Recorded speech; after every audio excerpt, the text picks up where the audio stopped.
বাড়াবাড়ি করিসনি দিদি। চুপ কর। যে নিজের দিদিকে লাথি মেরে তাড়াবো বলতে পারে সে সব করতে পারে। বেশ করবো তাড়াবো। যে দিদি তার নিজের ভাইকে বিষ খাইয়ে মারবে ভাবে তাকে লাথি মেরে দাঁড়ানোই উচিত। একদম ফালতু কথা বলবি না। তুই বলিস নি আমি অলক্ষী? জানতাম শুধু বস্তি বাড়িতেই খিস্তি হয়, বড় বড় বাড়িতে যে কি হচ্ছে তা যদি সবাই জানতো। আবার বলবো বেশ করেছি।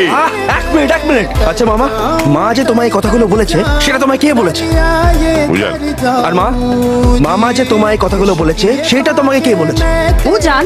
পূজা। তার মানে পূজান তোমাদের দুজনের মধ্যে ক্যাচাল পাকানোর চেষ্টা করছে। পূজানের এত বুদ্ধি?